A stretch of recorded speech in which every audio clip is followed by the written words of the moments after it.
kita boleh kembali ada di rumah Tuhan hari ini untuk beribadah, untuk bersekutu dan mencari wajah Tuhan. Dan kita ada di minggu pertama di bulan September Bapak Ibu semuanya. Kalau kita boleh sampai di hari ini bukan karena kekuatan kita saja, bukan karena kehebatan kita saja, tapi karena kasih setia Tuhan yang menopang kehidupan kita. Amin. Kita manusia terbatas tapi kita punya Tuhan Yesus yang tak terbatas. Yang memiliki Tuhan Yesus yang tak terbatas bisa lambaikan tangan. Kita berikan sorak-sorai buat Tuhan Yesus yang begitu mengasihi kita.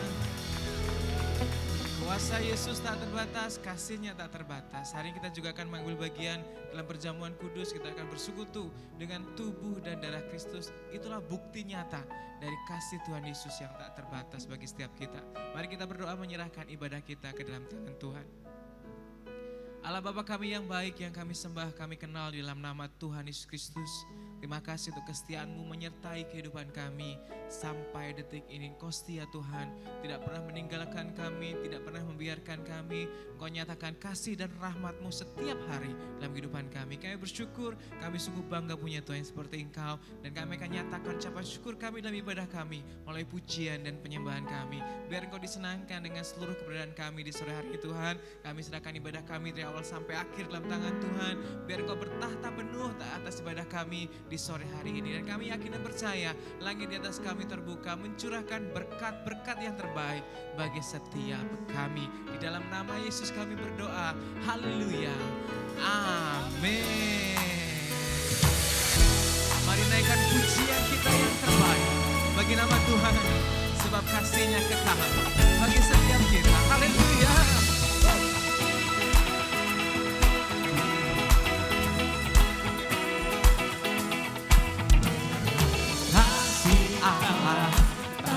Sudah selalu baru setiap hari, rahmat-Nya tak pernah berakhir seumur hidupku. Kasih Allah tak berkesudahan, selalu baru setiap hari, rahmat-Nya tak pernah berakhir seumur hidupku. Dengan sukacita duka menari, dengan sorak-sorai memuji, ku naikkan pujian haleluya, nyanyi bagi Dia Sang Raja, nyanyi bagi Dia Sang Raja. Katakan lagi, kasih Allah tak berkesudahan, selalu baru setiap hari, rahmat-Nya tak pernah berakhir seumur hidupku. Lagi katakan, kasih Allah tak berkesudahan, selalu baru, rahmat-Nya tak pernah berakhir bagi setiap kita. Mari bersukacita memuji Tuhan. Dengan sukacita duka menari, dengan sorak-sorai memuji, ku naikkan pujian haleluya, nyanyi bagi Dia Sang Raja, nyanyi bagi Dia. Dengan sukacita duka menari, dengan sorak-sorai memuji, nyanyikan pujian haleluya bagi Raja kita. Nyanyi bagi Dia Sang Raja, nyanyi bagi Dia Sang Raja. Hey, kasih Allah tidak pernah berubah, dulu, sekarang, dan selama-lamanya. Haleluya.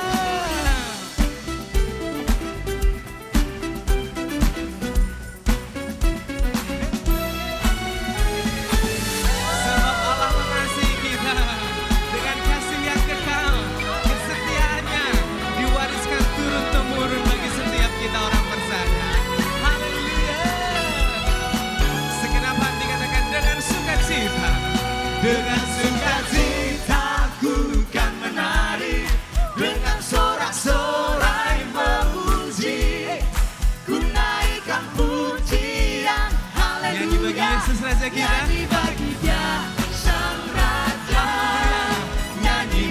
Dia. Sekali lagi. Dengan sukacita ku kan menari, dengan sorak-sorai memuji, ku naikkan pujian, haleluya, Nyanyi bagi Dia, Sang Raja, nyanyi bagi Dia, Sang Raja, nyanyi bagi Dia, Sang Raja. selamanya. Haleluya. Mari kita terus memuji Tuhan karena Yesus adalah Allah yang perkasa bagi setiap kita. Amin. Berikan lagi tepuk tangan bagi Yesus Allah kita. Haleluya.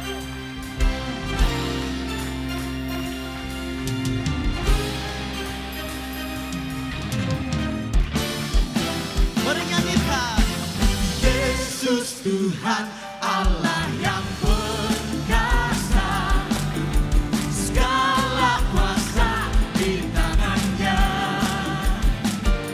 Dia Tuhan segala Tuhan, Dia Raja segala Raja, kuasanya tetap sama.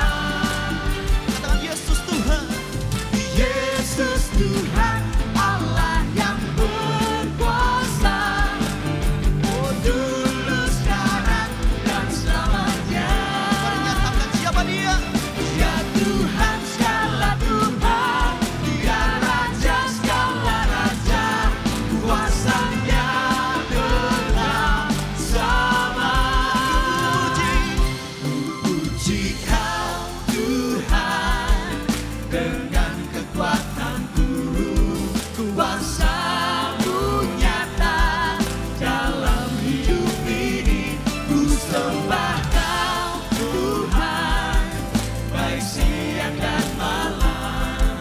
Ajaiblah Kau Yesus. Dia Allah yang ajaib, layak dipuji.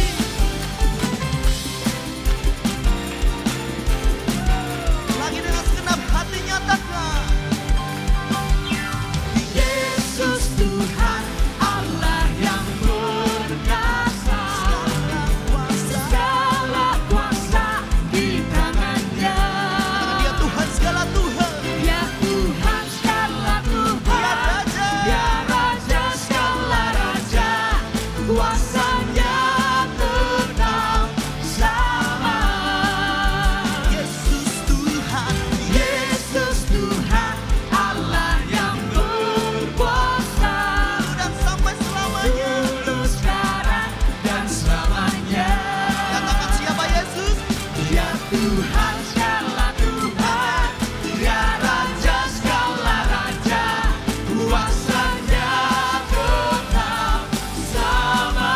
Sambil angkat tangan katakan, puji Kau Tuhan, dengan kekuatanku, kuasa-Mu nyata dalam hidup ini. Ku sembah Kau Tuhan, baik siang dan malam.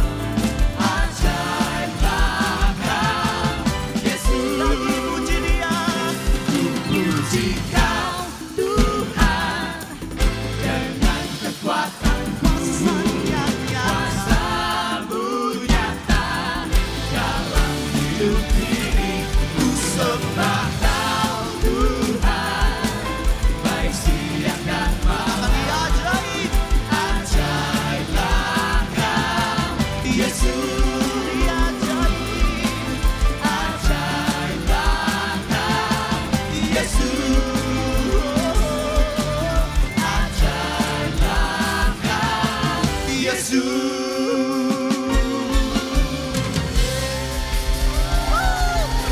Dia Allah yang ajaib dan layak terima pujian. Sebab Dia Yesus, Allah yang kita sembah adalah Allah yang besar. Amin. Sudah banyak yang percaya, berikan sorak-sorai bagi Dia. Woo!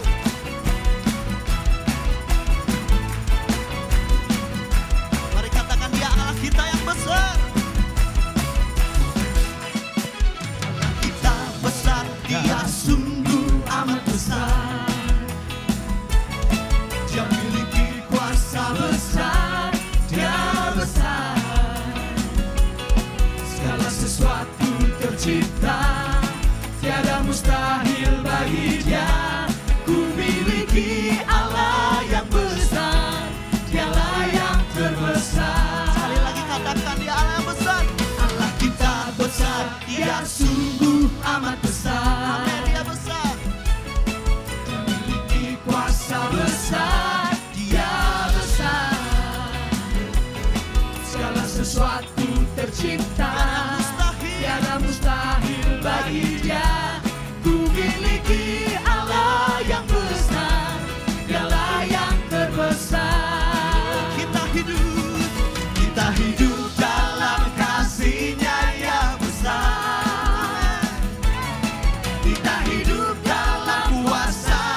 tercipta, Tiada yang mustahil. tiada mustahil baginya.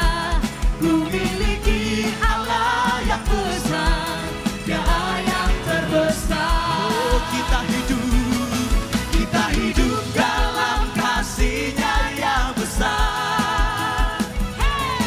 Kita hidup dalam kuasa-Nya yang besar. Kita puji Dia. Marilah kita puji Dia, marilah kita sembah Dia. Oh haleluya, besarkan nama. Sampai lambaikan tangan di hadapan Tuhan, katakan kita hidup dalam kasih-Nya yang besar. Kita hidup dalam kuasa-Nya yang besar. Marilah kita puji Dia, sembah Dia. Marilah kita Sembah Dia. Oh haleluya, besarkan namanya. Mari umat Tuhan saja katakan kita hidup dalam kasih-Nya yang besar. oh haleluya. Kita hidup Dalam kuasa-Nya yang besar. mari puji Dia. Marilah kita Puji Dia, sembah Dia. marilah kita Sembah Dia. Oh haleluya, besarkan namanya. Nyanyikan haleluya. Oh haleluya, besarkan namanya. Sekali lagi nyanyikan haleluya. Oh haleluya, besarkan namanya.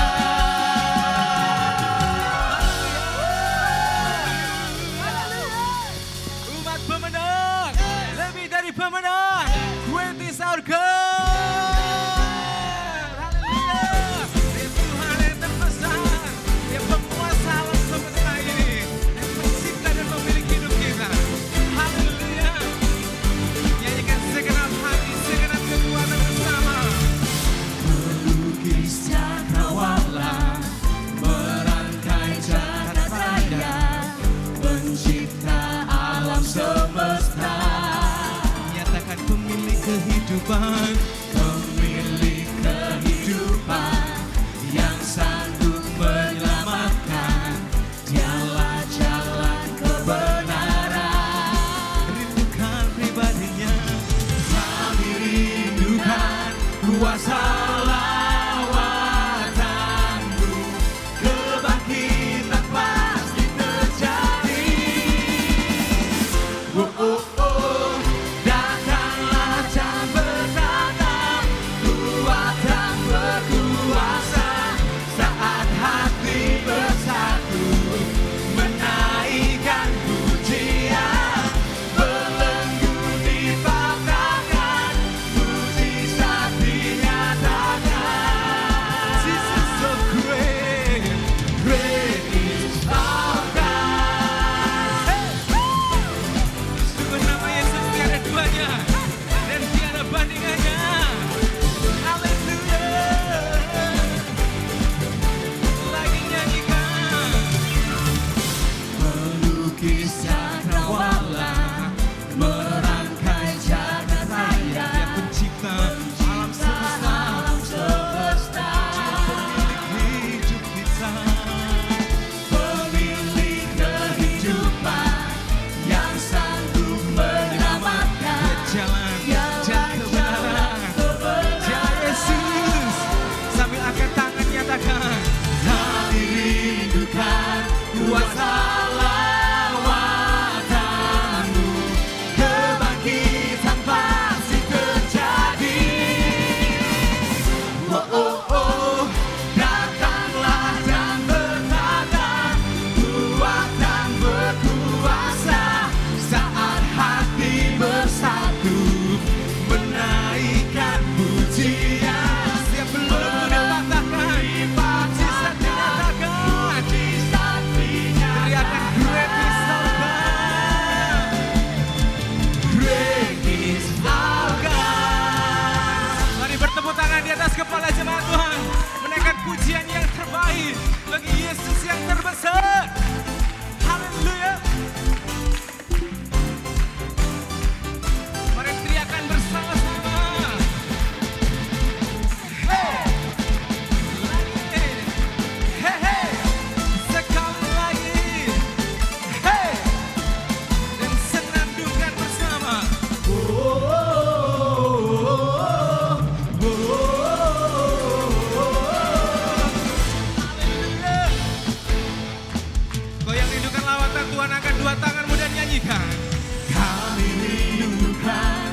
kuasa lawatanmu, kebangkitan pasti terjadi. Oh, oh, oh. Datanglah dan bertata, kuat dan berkuasa, saat hati bersatu menaikkan pujian, belenggu dipatahkan, mujizat dinyatakan. Ready sekali lagi, datanglah dan berkata, Dia kuat, Dia berkuasa, saat hati bersatu menaikkan pujian, belenggu dipatahkan, mujizat dinyatakan. Teriakan bersama-sama, Great is our God. Tinggikan Tuhan dengan sorak-sorai. Haleluya. Haleluya. Dia Allah yang luar biasa bagi setiap kita. Amin. Bahkan di sepanjang kehidupan kita, Dia selalu setia dan selalu ada di setiap detik kehidupan kita. Dia selalu ada. Dia satu-satunya sumber pengharapan kita, sumber pertolongan kita.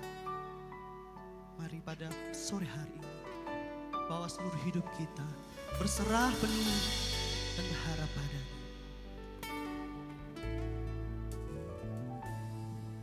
Kekuatan di hidupku, ku dapat dalam Yesus. Tiada pernah tinggalkanku, setia menopangku, berseru berharap dalam Yesus. Katakan Dia ajaib. Ajaib Kau Tuhan, penuh kuasa, sanggup pulihkan keadaanku. Dalam tangan-Mu seluruh hidupku tak akan goyah selamanya.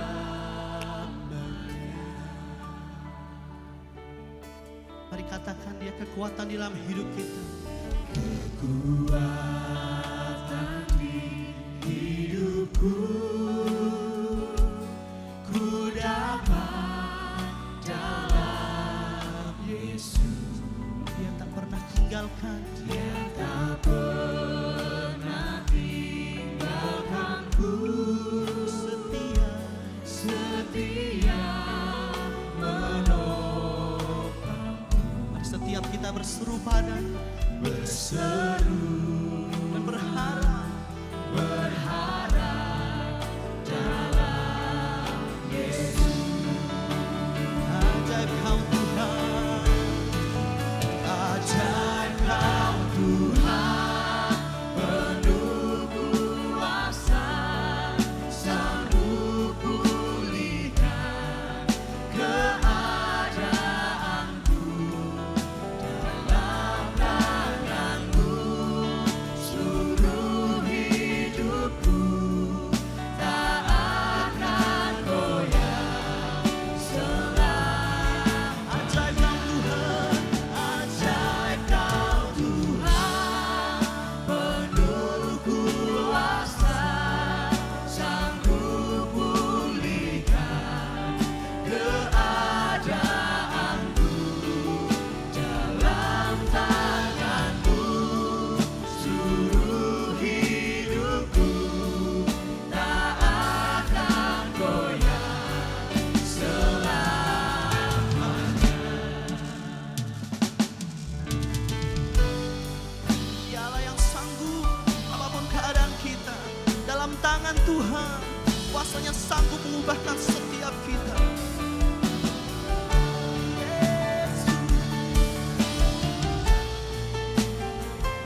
Ajaib Kau Tuhan, penuh kuasa, sanggup pulihkan keadaanku. Dalam tangan-Mu seluruh hidupku tak akan goyah. Sambil angkat tangan katakan ajaib. Kau Tuhan, penuh kuasa, sanggup pulihkan keadaanku. Dalam tangan-Mu seluruh hidupku tak akan goyah selamanya. Angkat tangan kita bersama-sama umat Tuhan. Arahkan perhatianmu kepada Dia. Sebab pertolongan kita datang dari atas. Ketika kita melihat ke kiri dan ke kanan, ke depan dan belakang, kita seperti berhadapan dengan tembok tebal. Tapi waktu kita memandang ke atas, pintu sorga selalu terbuka bagi kita. Tata kasih karunia Allah selalu tersedia bagi kita. Mari datang kepada Dia. Angkat tanganmu, angkat wajahmu. Semua kita nyatakan di hadapan Dia. Ajaib Kau Tuhan. Haleluya.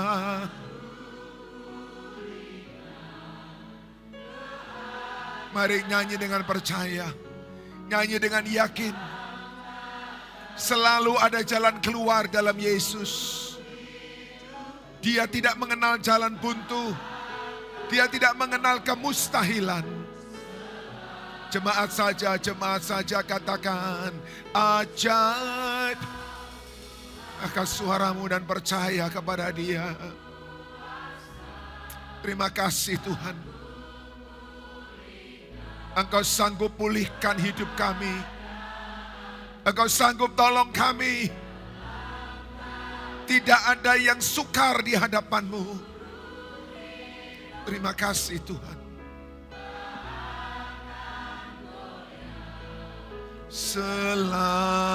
Katakan tak akan goyah.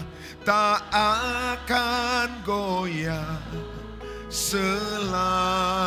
Sekali lagi katakan tak akan goyah selamanya.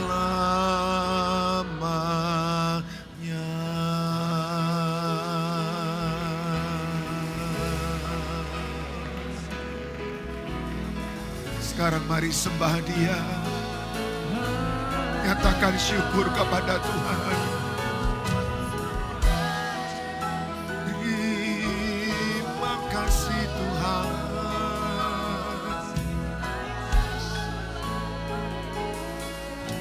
Kau ada bagi kami. Terima kasih Yesus. Kau perhatikan hidup kami. Terima kasih. Kau tak tinggalkan kami sendiri. Kau selalu ada bersama kami. Terima kasih.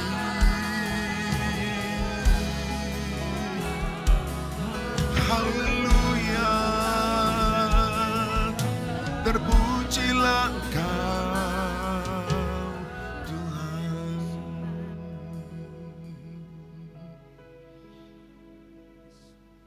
Dia ada di sini. Dia mau peluk hidupmu. Dia mau kuatkan hidupmu. Dia mau beri jaminan bahwa bersama dengan Dia, engkau tidak akan pernah menemukan jalan buntu. Dia adalah jalan, selalu ada jalan. Dan tidak pernah Dia kehabisan jalan. Dia punya berbagai macam cara untuk menolongmu. Dan Dia bisa mau menolongmu. Karena itu berserah dan percaya kepada Dia. Sama-sama katakan, ajaib Kau Tuhan. Segenap hatimu kepada Dia. Dia mau dan sanggup pulihkan hidup kita.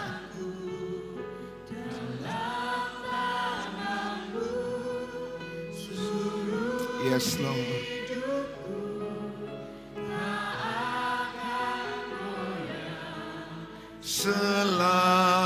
Sama-sama ajaib Kau Tuhan, penuh kuasa. Oh yes, oh yes. Dalam tangan-Mu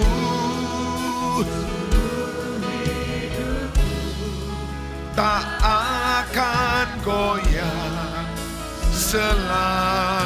Katakan tak akan goyah selamanya.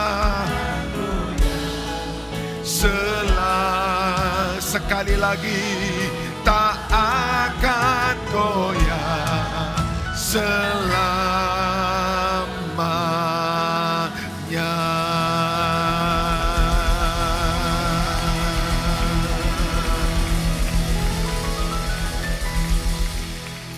Terima kasih untuk firman-Mu bahwa Engkau berjanji selalu menyertai dan tidak pernah meninggalkan kami. Ketika kami sedang merasa sendirian, ketika kami berada di ujung dari pengharapan kami percaya itu bukan akhir daripada hidup kami, karena Engkau selalu ada untuk kami. Tuhan, beri kepada kami pengharapan yang kuat dalam Tuhan. Iman yang teguh ketika di tengah-tengah goncangan kami percaya bersama dengan Tuhan kami akan melewati setiap tantangan hidup. Engkau tidak pernah biarkan dan tinggalkan kami. Engkau ada untuk kami ya Tuhan. Dan karena itu kami mau terus percaya bahwa selalu ada jalan keluar di dalam Tuhan. Sampaikan firman-Mu, kami buka hati dan pikiran kami. Dalam nama Tuhan Yesus. Haleluya. Sama-sama kita katakan amin. Tepuk tangan yang meriah bagi Allah kita. Mari tepuk tangan dengan sukacita. Berikan baca antusias. Karena kita punya Allah yang baik buat kita semua. Haleluya. Bapak Ibu silakan duduk kembali. Puji Tuhan. Haleluya. Shalom. Saya mau dengar suara Anda mantap, semangat. Shalom. Puji Tuhan, Tuhan menolong kita melewati 1 minggu. Bahkan kita berada di bulan yang baru, kita baru melewati saat-saat yang sungguh menegangkan. Tapi puji Tuhan semuanya sudah terkendali dan kita bisa kembali menjalani hidup kita dengan normal, dengan baik. Dan saya percaya bahwa kasih Tuhan dan kesetiaan Tuhan selalu ada untuk kita. Bapak Ibu, sebelum kita dengar firman Tuhan, ada satu pesan yang memang sesuatu yang Tuhan taruhlah hati saya untuk kita renungkan hari ini. Tapi sebelumnya saya mau beritahukan kepada kita lebih dahulu bahwa di bulan ini Bapak Ibu, bulan September ini gereja kita punya satu proyek besar. Ada gawe besar Bapak Ibu, yaitu proyek atau pelayanan Gempita, gerakan memberi dan peduli dengan sukacita. Apa itu Gempita? Gempita adalah sebuah sarana yang Tuhan sudah berikan kepada kita 15 kali yang lalu, sekarang yang ke-16, untuk bisa jadi berkat, untuk bisa jadi dampak. Bapak Ibu, Gempita walaupun prakteknya itu seperti kegiatan sosial, tapi Gempita ini bukan baksos, bukan bakti sosial. Gempita adalah perwujudan dari visi Tuhan untuk gereja kita. Dan tahun ini kita memperluas dampak tersebut, yaitu kepada 5 kelurahan dengan 1.500 paket yang akan kita bagikan kepada orang-orang yang sedang membutuhkan. Dunia kita sedang gelap, di mana-mana ada banyak goncangan, ekonomi sedang sulit, tapi saya percaya disitulah terang Tuhan harus bercahaya lebih terang di tengah-tengah masyarakat. Saya ajak jemaat Tuhan, saya ajak para mahasiswa, saya tahu Anda bukan pengusaha di mana uang Anda berlimpah-limpah, tapi saya ajak kita semua, ayo ambil bagian. Besar kecil itu bukan masalah, tapi ambil bagian untuk menjadikan hidupmu berdampak untuk orang lain. Nah, gembita ini akan kita lakukan di tanggal 20 September, hari Sabtu Bapak Ibu. Ya semoga kalau diperkenan ya Ibu Wali Kota kita bisa hadir Bapak Ibu. Karena kita ingin bersama-sama dengan beliau menjadikan kota kita ini menjadi kota percontohan. Kota di mana ada berkat mengalir di tengah-tengah situasi yang sulit. Nah, Anda bisa mengambil dalam 3 bentuk, tiga pilihan. Yang pertama, Anda bisa berikan donasi secara sukarela. Berapapun yang Anda punya tidak ada masalah, tapi ikut serta di dalam mendukung gembita ini. Dan ada nomor account ya bank yang Anda bisa transfer dengan kode gembita. Tapi yang kedua, Anda bisa ikut dengan cara mengambil bagian di dalam paket sembako. Satu paket sembako Rp150.000 terdiri dari beberapa bahan-bahan pokok Bapak Ibu yang kita akan bagikan kepada mereka. Nah, ada orang-orang bertanya seperti ini, Pak, bolehkah saya akan memberi donasi berupa beras atau minyak? Bapak Ibu, saya harus bilang dengan jujur bahwa sebaiknya jangan Bapak Ibu. Kenapa? Karena kalau jemaat mengumpulkan ya beras, minyak dengan berbagai merek, maka kami kesulitan untuk membaginya. Karena nanti ada sebagian yang terima merek A, sebagian terima merek B. Lalu orang berpikir, kenapa saya terima B, kenapa saya tidak terima A, dan seterusnya. Jadi kalau Anda ingin ikut di dalam paket sembako, berikan saja donasi satu paket Rp150.000. Anda bisa sendirian, Anda bisa gabungan dengan teman-teman ya. Kalau para mahasiswa bisa 3 orang, 4 orang ya, urunan supaya bisa satu paket terjadi. Kalau Anda mau ambil paket sembako, Bapak Ibu ya, dan kita akan nanti belanjakan, lalu kita akan bagikan kepada mereka semua, kepada masyarakat, beras dengan kualitas yang sama, merek yang sama, dengan harga yang sama, sehingga tidak menimbulkan kesenjangan. Yang ketiga, Anda bisa ambil bagian di dalam hal membawa pakaian yang layak pakai atau peralatan elektronik yang masih layak pakai. Bapak Ibu, saya harus bilang begini kepada kita, minta maaf ya. Gembita ini bukan tempat sampah Bapak Ibu. Ya, ada orang-orang yang memiliki barang-barang tertentu dibeli dengan susah payah tapi sudah tua. Jadi artinya kemudian udah rusak, udah ketinggalan zaman, mau dibuang rasa bersalah. Waduh, dulu beli, dulu kumpulkan susah-susah, sekarang udah bosan, mau dibuang rasanya, rasa nggak enak. Daripada dibuang, kasih saja ke gembita. Jangan Bapak Ibu ya, gembita ini bukan tempat sampah, tapi gembita ini mau menerima apa yang Anda selama ini sudah tidak pakai lagi ya. Atau bahkan kalau Anda punya satu barang yang sama 2 atau 3 dan Anda merasa tidak perlu yang lebihnya, bawa dan berikan. Lalu kami akan kumpulkan, kami akan sortir, dan kami akan bagikan kepada masyarakat karena mungkin tidak terlalu berguna lagi buat Anda, tapi buat mereka sangat-sangat berguna Bapak Ibu. Ya. Nah, saudara bisa memberikan itu untuk pakaian dan barang Bapak Ibu. Hari ini sebetulnya adalah batas pengumpulan terakhir. Tapi kalau Anda baru mendengarnya dan kemudian Anda baru ingat, kami menunggu Anda sampai besok.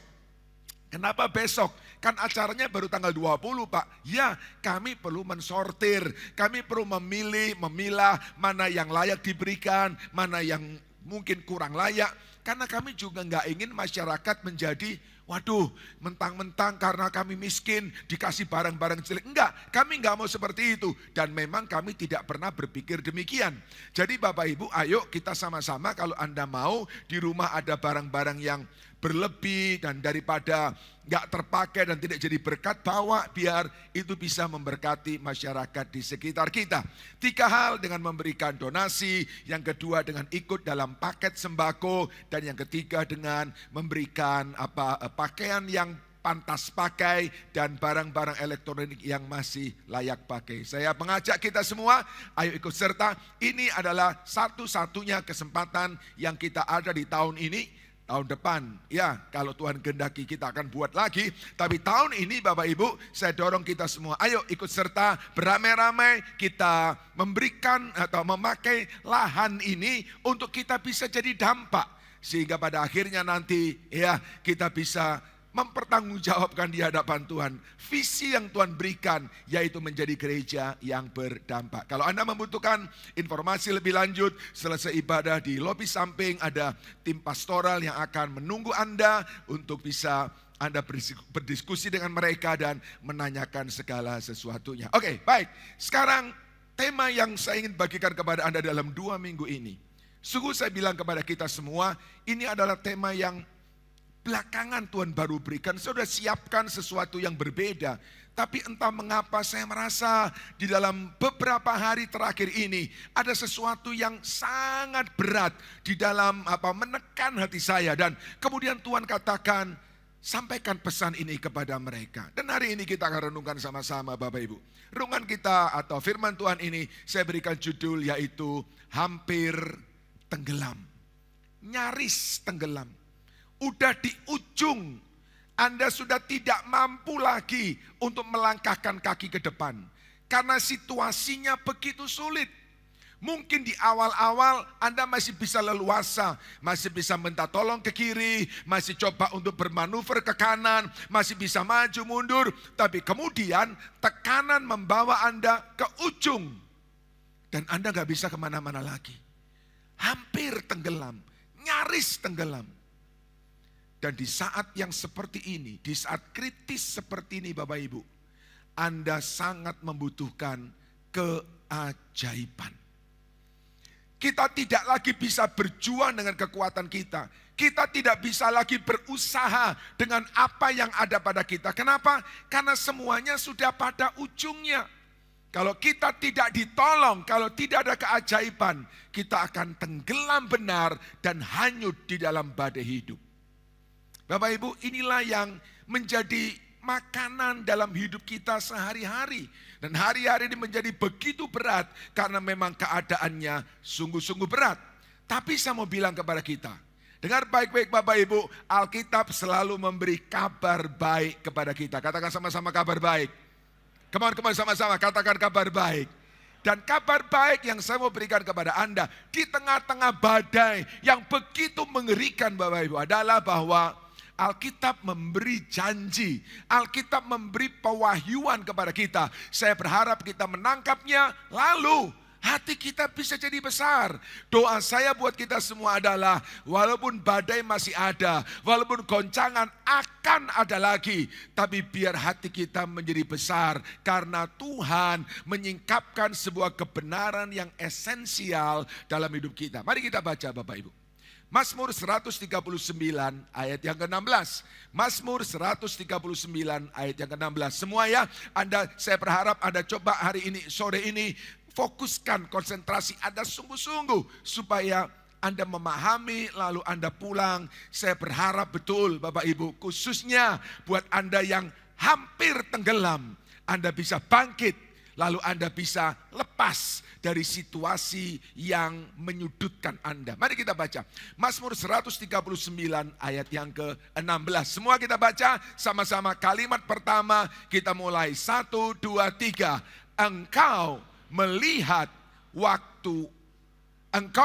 aku waktu aku masih dalam kandungan. Sekali lagi sama-sama. 1, 2, 3. Engkau melihat aku waktu aku masih dalam kandungan. Bapak Ibu, dengar baik-baik saudara. Bagian pertama ayat ini langsung menunjukkan kepada kita sebuah kebenaran yang sangat hakiki. Yaitu apa? Yaitu keberadaan Anda dan saya bukan kebetulan. Keberadaanmu bukan kebetulan. Anda bukan kebetulan dilahirkan. Anda bukan karena keinginan orang tuamu dilahirkan. Bahkan mohon maaf, jangan tersinggung ya. Kalau kemudian Anda menemukan, Anda mengetahui bahwa kelahiranmu adalah sebuah kelahiran yang tidak diharapkan, itu pun bukan kebetulan. Karena setiap kehidupan selalu bersumber dari sumber hidup. Dan kalau sumber hidup yaitu Tuhan tidak mengizinkan adanya kehidupan, siapapun tidak bisa menghasilkan kehidupan. Mohon maaf. Mungkin ada di antara Anda yang lahir karena kasus-kasus perkosaan. Yang tidak diharapkan sama sekali. Yang memberikan trauma dan luka. Tapi saya beritahu kepadamu, kalau engkau hidup, engkau lahir, engkau hidup sampai hari ini, engkau ada tidak kebetulan. Tuhan melihat Anda ketika Anda dalam kandungan. Ketika seluruh sistem tubuh kita belum berfungsi. Kita hanya seperti gumpalan darah. Di situ Tuhan sudah melihat kita. Sebelum kita menyadari kita itu ada, Tuhan sudah melihat. Apa arti Tuhan melihat? Artinya Tuhan memutuskan, Tuhan berkenan dengan keberadaan Anda. Jadi jangan menyia-nyiakan hidup kita dengan melakukan hal-hal yang Anda anggap itu adalah hak Anda. Tuhan yang menentukan, Tuhan yang merencanakan, Tuhan juga yang akan membawa perjalanan hidupmu kepada rencananya. Karena ayat berikutnya mengatakan apa? Ayo kita baca berikutnya sama-sama. 1, 2, 3. Semuanya tercatat di dalam bukumu. Bisa lebih keras sama-sama ulang kembali. 1, 2, 3. Semuanya tercatat di dalam bukumu. Hari-harinya sudah ditentukan sebelum satu pun mulai. Sebelum Anda lahir, sebelum Anda menghirup udara dari luar, sebelum Anda ada di bumi ini, Tuhan sudah mencatat hidupmu di dalam bukunya. Artinya, tidak ada seorang pun sebetulnya yang boleh dengan bebas memakai hidupnya semau-maunya. Tidak. Karena hidup manusia sudah dibuat skenarionya, cerita hidupnya Tuhan sudah tulis. Dan cerita hidup itu adalah cerita hidup yang Dia mau untuk kita jalani. Pak, kalau begitu manusia itu berarti hanya wayang, hanya robot yang hanya mengikuti apa yang ditentukan oleh Tuhan. Saya bilang kepada kita, ya dan tidak. Ya artinya kalau memang Anda mau.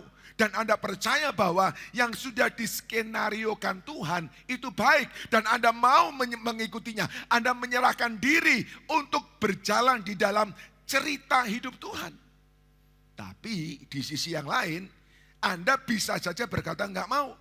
No, ini hidup saya, ini milik saya, terserah saya. Dan Anda membuat cerita hidup sendiri. Anda mengatur hidup Anda sendiri. Anda menulis cerita hidup sendiri. Boleh saja Bapak Ibu. Tapi saya bilang kepada kita semua, kalau Anda menulis cerita hidupmu sendiri, Anda tidak pernah tahu ujungnya kemana. Karena Anda nggak pernah diberikan kemampuan untuk mengetahui akhir. Anda hanya diajar, Anda hanya diberikan intuisi atau diberikan insting untuk kira-kira kayak begini. Saya pengennya seperti ini, saya rencananya seperti ini. Anda dan saya tidak diberi kemampuan untuk tahu dengan pasti apa yang ada di kemudian hari. Jadi silahkan tulis sendiri, tetapi Anda nggak akan punya kepastian. Kalau Tuhan beda. Dia tahu dengan jelas, Dia lihat akhir, Dia lihat finalnya. Bagaimana Anda dilahirkan, bagaimana perjalanannya, apa yang Anda akan lewati. Dan ujungnya Dia tahu dengan pasti, Bapak Ibu. Jadi sekarang kita bebas memilih. Kita mau ikut skenarionya Tuhan dalam hidup, ceritanya Tuhan dalam hidup, atau kita mau ngarang cerita kita sendiri. Baik, Anda bertanya, oke Pak, sekarang kira-kira Pak, kalau saya ikut apa yang Tuhan tulis di dalam buku hidup saya, ujungnya kayak apa Pak? Ujungnya seperti apa Pak? Baik, Saya mau beritahu kepada kita semua, karena Alkitab juga menjelaskan kepada kita ujungnya seperti apa. Mari kita lihat Yeremia 29 ayat yang ke-11. Yeremia 29 ayat yang ke-11. Ayo semua kita baca sama-sama ya. Ayo saudara kita, saya mau mencoba untuk menjabarkan sekuat tenaga saya, tapi kita mesti respon sama-sama supaya saya sungguh berdoa supaya kita pulang, kita dapat kekuatan baru di dalam menjalani seminggu ke depan. Ayo sama-sama kita baca Yeremia 29 ayat yang ke-11. 1, 2, 3. Bukankah aku sendiri tahu rencana-rencanaku bagi kamu. Stop di sini. Tuhan bilang bahasa sehari-hari yang saya pakai saudara. Nak, aku ini punya cerita hidupku bagi kamu. Aku ini udah nulis nih. Engkau bagaimana, engkau akan seperti apa, engkau berjalan kemana, apa yang akan engkau hadapi, apa yang akan engkau alami. Nah, aku udah tulis dalam ceritaku. Supaya apa? Supaya perjalananmu tidak liar ke sana dan kemari. Mari kita teruskan sebentar. Pertanyaannya belum terjawab. Oke, saya tahu Tuhan bikin cerita hidup. Pertanyaannya adalah, ujungnya seperti apa? Ujungnya seperti apa? Ayo kita teruskan sebentar. Sama-sama yuk. 1, 2, 3. Rencana-rencana itu bukan untuk mencelakakan kamu, tetapi untuk kesejahteraanmu dan untuk memberikan kepadamu masa depan yang penuh harapan. Nah, sekarang kita ngerti. Jadi waktu Tuhan tulis cerita hidup kita, Tuhan kasih tahu, nah, ujungnya nanti, di end itu, endingnya nanti adalah untuk kesejahteraanmu. Bukan untuk kecelakaan, bukan untuk merusak, bukan untuk menghancurkan, bukan nak. Aku membuat cerita hidup supaya endingnya engkau sejahtera. Dan dalam perjalanan itu, engkau bisa punya future, and engkau bisa punya hope. Itu yang Tuhan tawarkan kepada kita. Kalau kita ngarang sendiri, ya tidak tahu saudara. Apakah ada future, apakah ada hope, kita nggak ngerti. Tapi kalau yang Tuhan janjikan buat kita, ada. Nah Bapak Ibu, saudara, kita bisa pilih. Kita mau terima ini, kita mau jalani hidup kita seperti yang Tuhan rencanakan, atau kita mau menjalani seperti yang kita inginkan. Nah, apa untungnya kalau kita sudah tahu skenario-nya Tuhan dan tahu endingnya seperti apa? Menurut saya itu luar biasa melegakan. Itu mengurangi banyak stres Bapak Ibu. Kalau kita tahu dengan pasti ujungnya seperti apa. Bukan cuma angan-angan, bukan cuma imajinasi, tapi pasti ujungnya apa? Sejahteramu dan future and a hope. Saudara, kenapa itu meringankan perjalanan kita? Saya cerita kepada Anda. Sudah saya ceritakan beberapa kali, tapi saya mau angkat lagi untuk ingatkan kepada kita. Bapak Ibu, kalau saya mau nonton film, maka saya itu mencari film-film yang saya tahu ceritanya. Entah saya tonton dulu, lalu saya ulang kembali, dan saya ulang-ulang kembali, atau saya tanya sama orang, ceritanya seperti apa? Banyak orang gak suka dengan pola yang saya lakukan. Kenapa? Gak menarik. Pak, film itu justru menariknya kita gak tahu endingnya. Oke, terserah, tapi saya tidak mau seperti itu. Saya pengen tahu endingnya kayak apa. Kasih tahu sama saya supaya, nah ini, supaya waktu saya nonton, saya gak tegang.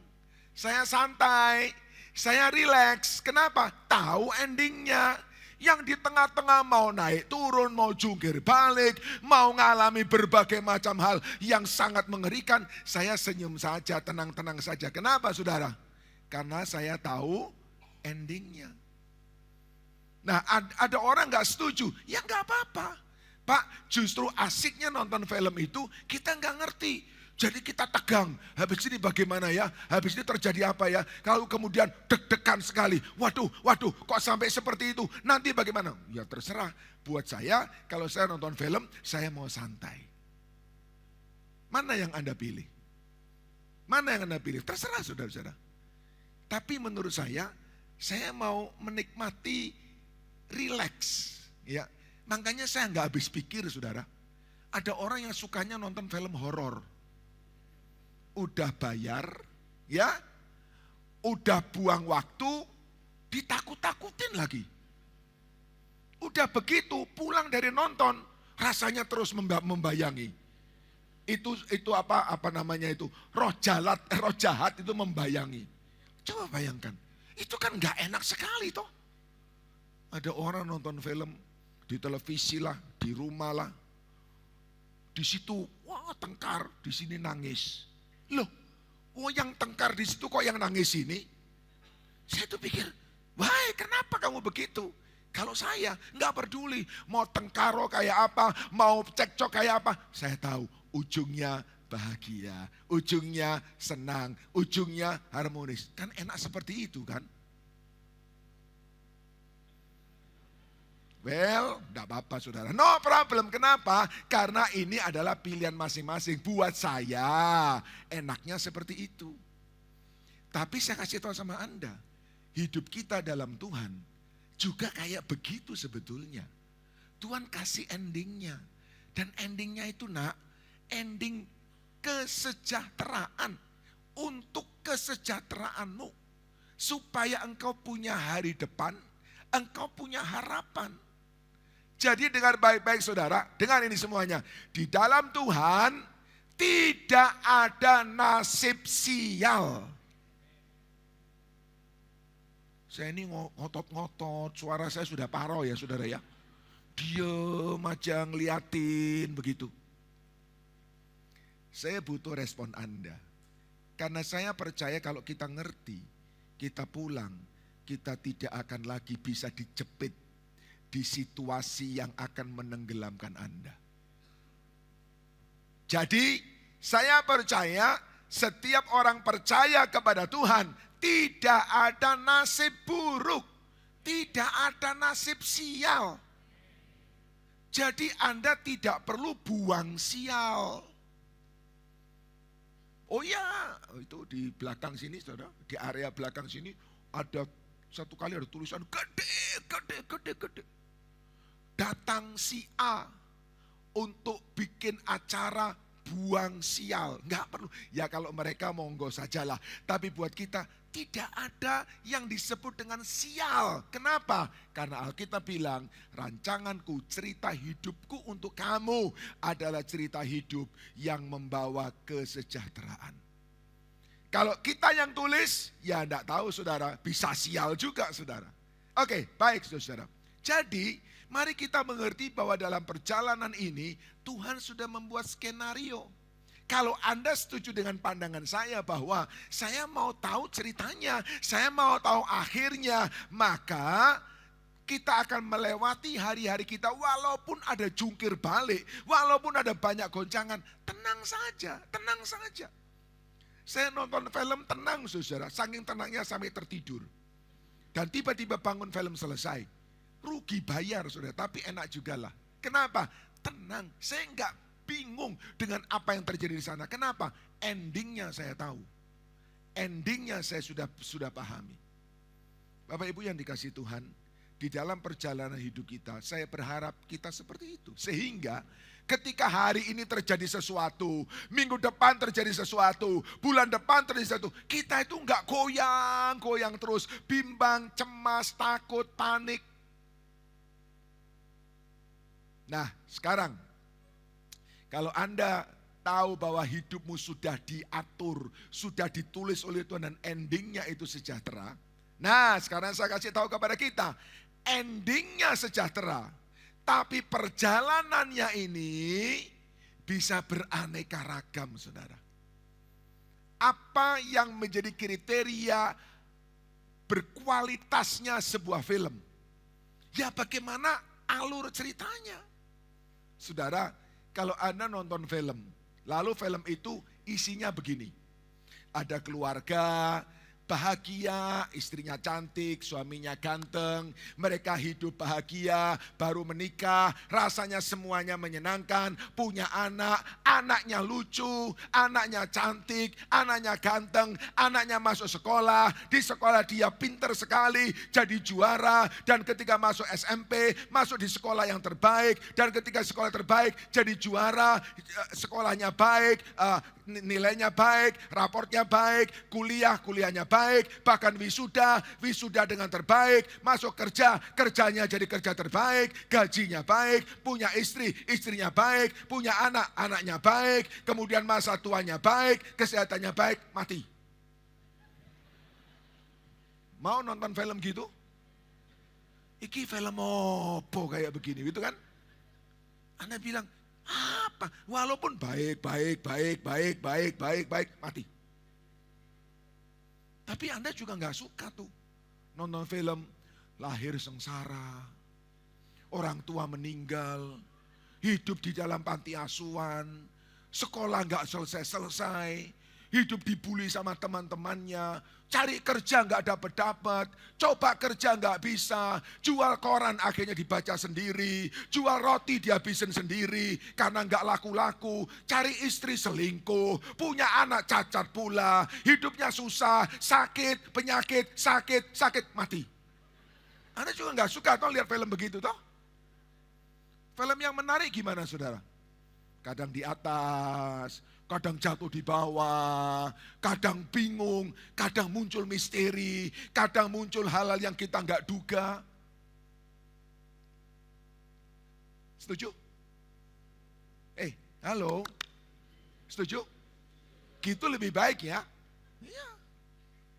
Saudara, sutradara hebat yang mendapatkan piala Oscar itu adalah orang-orang yang bisa membuat cerita yang wah, sampai kita semua penontonnya nggak duga. Ternyata dia biang keroknya. Oh, ternyata di tengah-tengah kita ada Sengkuni. Tahu Sengkuni? Oh, di tengah-tengah kita ada Brutus, pengkhianat, musuh dalam selimut. Itu kalau ceritanya begitu Bapak Ibu, jadi juara, dapat piala. Nah kalau sutradara dunia yang hebatnya bikin cerita itu begitu naik turun. Apalagi Allah kita yang jauh lebih pintar, jauh lebih kreatif. Jadi saya ulang kembali. Walaupun ujungnya itu sejahtera, tapi perjalanannya ini bisa naik turun. Tapi lagi-lagi saya bilang kepada Anda, naik turun, ojo bingung Pak. Jangan panik, kenapa? Anda tahu akhirnya, Anda tahu ujungnya di mana. Jadi perjalanan kita dalam Tuhan itu kayak begitu saudara.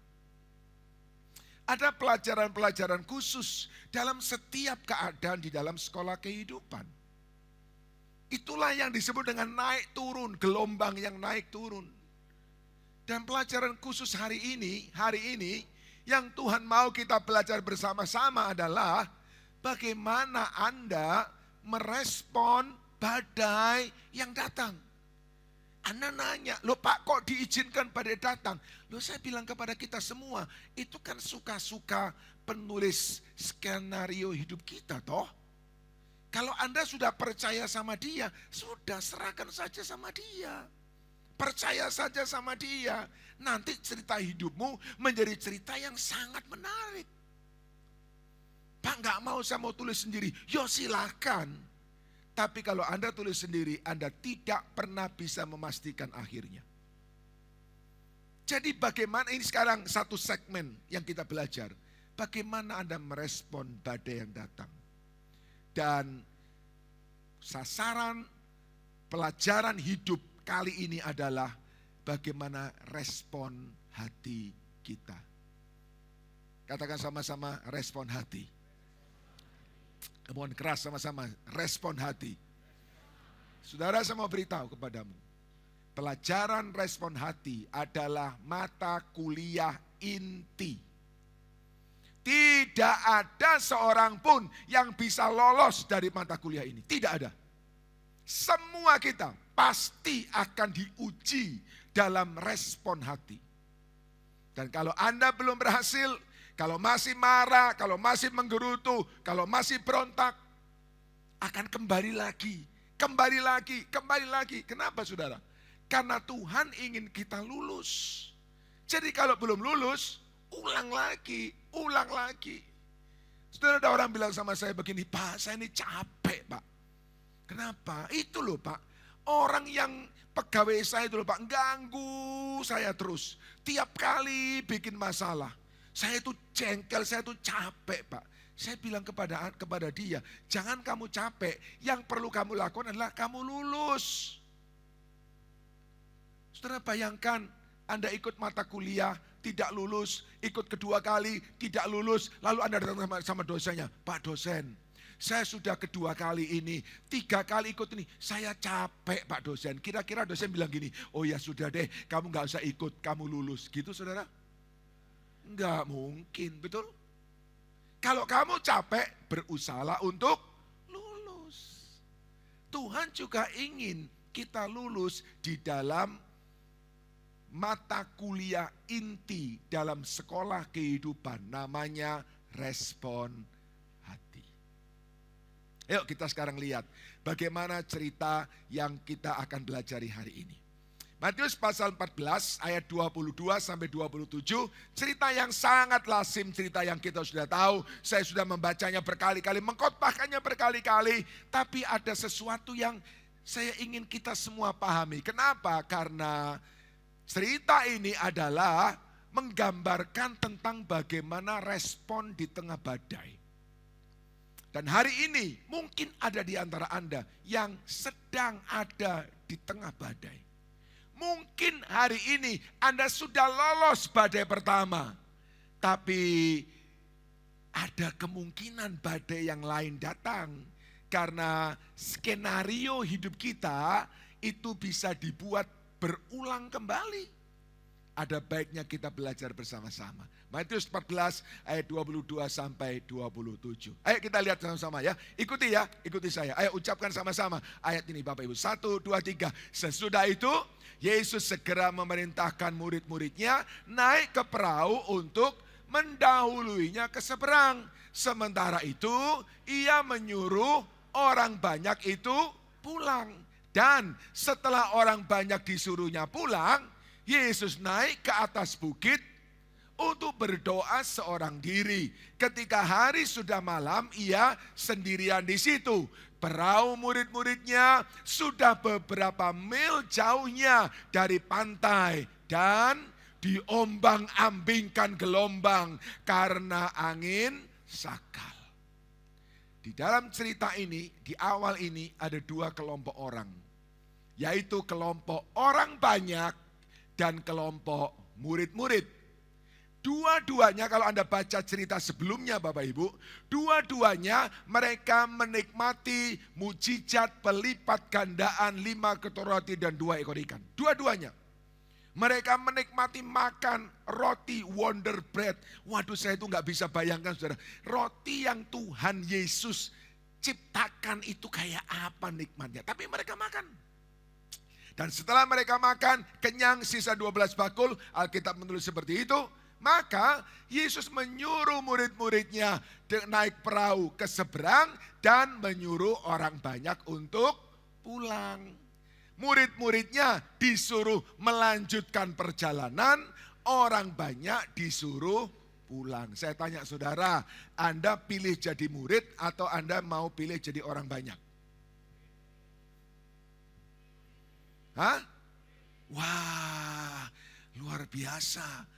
Luar biasa, sebab di ibadah-ibadah yang lalu, diam saja. Kenapa diam? Saya bisikin saudara. Karena mereka berpikir begini, Pak, sebetulnya ya Pak, sebetulnya jujurnya, saya itu pengen jadi orang banyak Pak. Terima mujizat terus pulang, enak turu Pak. Tapi kalau jawab itu kok enggak rohani. Jadi saya bilang jadi murid saja. Tapi kalau jadi murid kok enggak jujur, jadi akhirnya saya diam saja Pak. Oke. Tapi hari ini ibadah 4 luar biasa. langsung menjawab, jadi murid.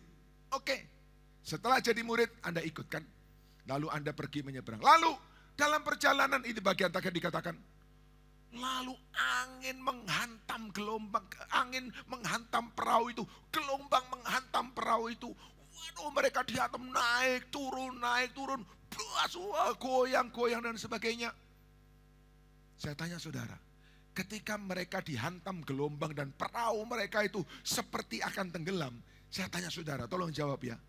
Itu orang banyak yang disuruh pulang itu lagi ngapain? Halo? Loh, tadi yang orang banyak suruh pulang toh? Anda bilang Anda pilih jadi murid toh? Lalu Anda dihantam gelombang toh? Lalu orang banyak suruh pulang toh? Lagi ngapain mereka? Saya tanya Anda lagi, mau pilih yang ini atau mau pilih yang ini? Murid atau orang banyak? Serius, benar. Supaya Anda ngerti. Lalu Anda jangan bilang begini, Pak, kok jadi anak Tuhan susah ya Pak? Ngadepin masalah ya Pak? Dihantam gelombang ya Pak?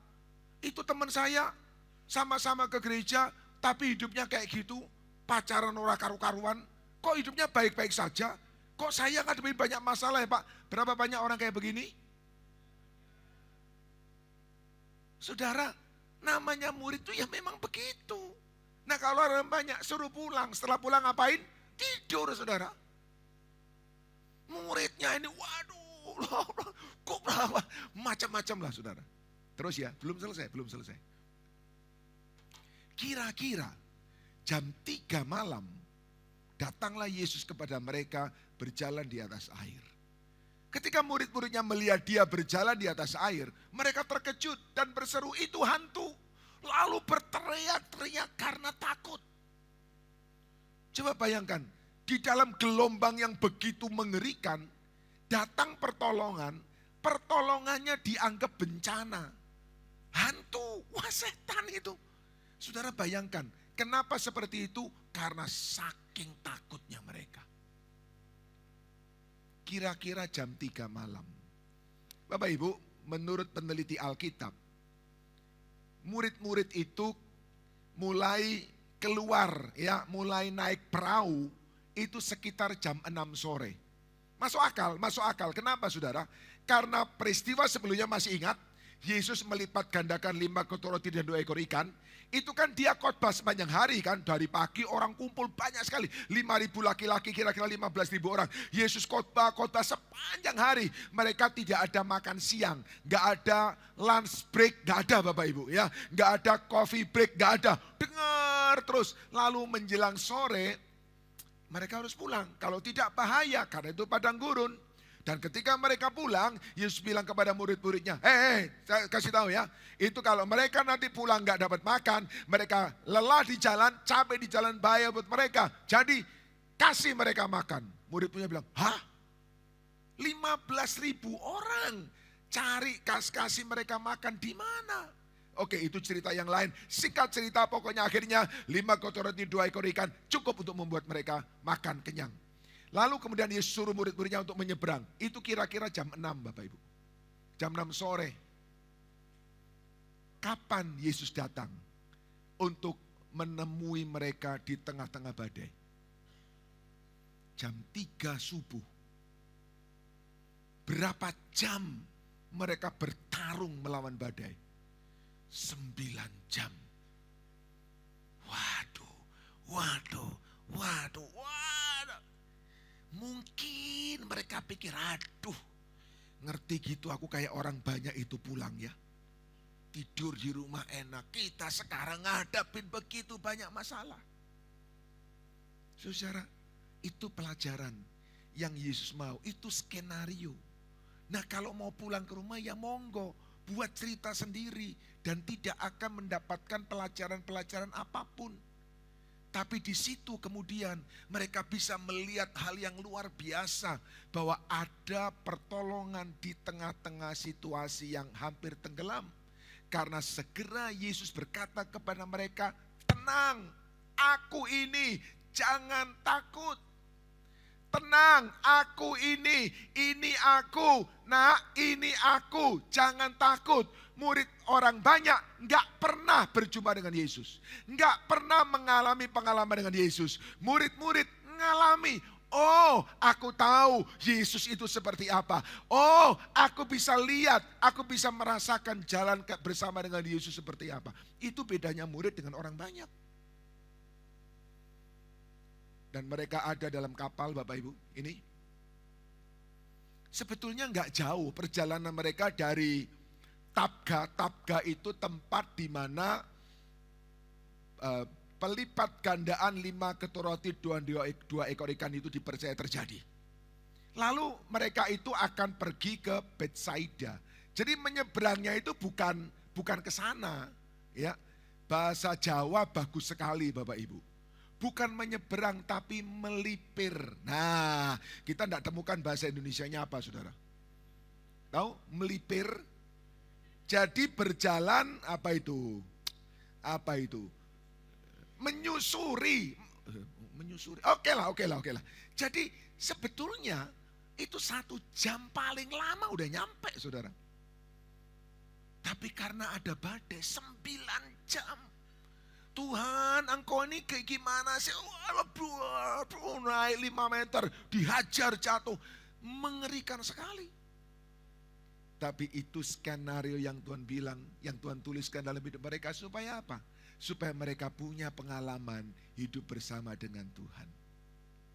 Baik, bagaimana tahapan orang-orang menuju hampir tenggelam? Ya, cepat ya Bapak Ibu saya sampaikan. Yang pertama, tanda-tanda perjalanan menuju hampir tenggelam itu yang pertama adalah jalan di depan jadi gelap. Jadi gelap. Alkitab berkata apa? Yohanes 6 ayat 17. Ketika hari sudah gelap.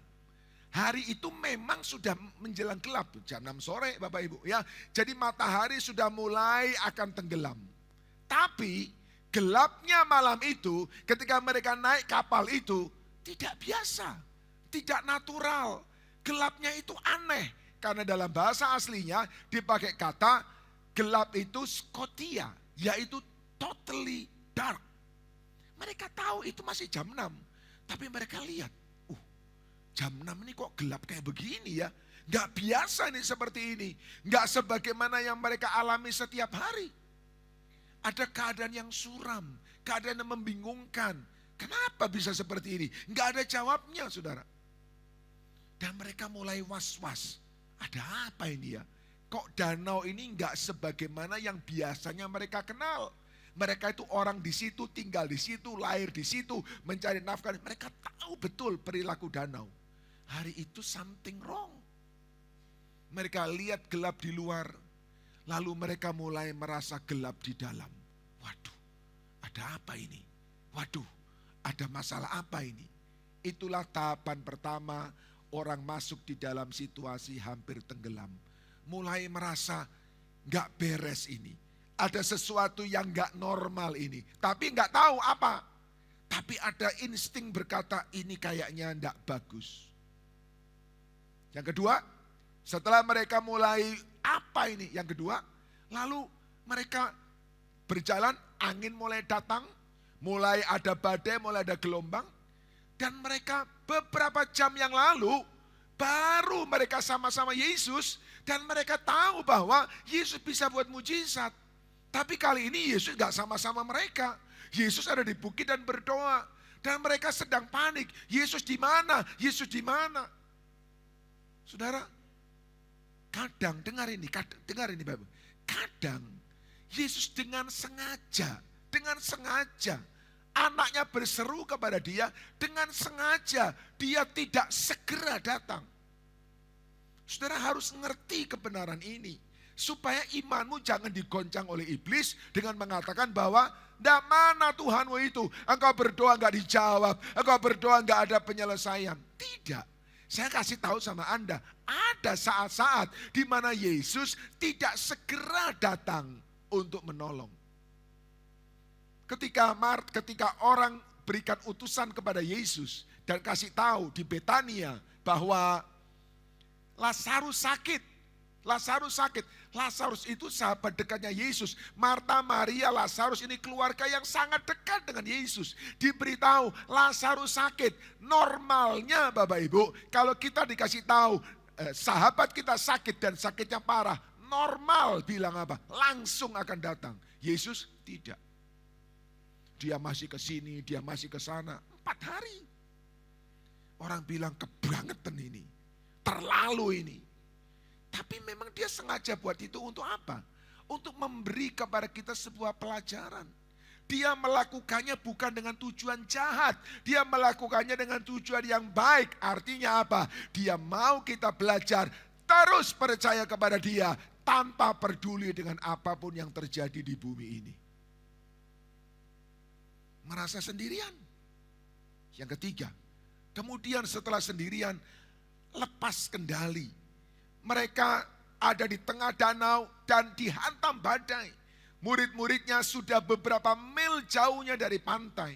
Bapak Ibu, kalau dekat pantai, ada badai dan badainya mengerikan, kapalnya mulai miring. Mereka masih bisa terjun ke danau dan berenang ke pantai. Ya udahlah, kapalnya hilang, ya udah. Ini tidak. Mereka di tengah danau sudah agak jauh, mau berenang gak mungkin. Jadi mereka sudah menyerah, Tuhan, aku sudah tidak tahu lagi harus bagaimana. Lepas kendali, mereka berada di luar area zona nyaman. Muncul perasaan cemas dan tidak aman. Mungkin waktu yang lalu mereka masih coba, mereka lihat ada daratan. Hari itu mereka tidak lihat daratan. Jauh mau terjun ke danau, nggak bisa, nggak tahu daratan ada di mana.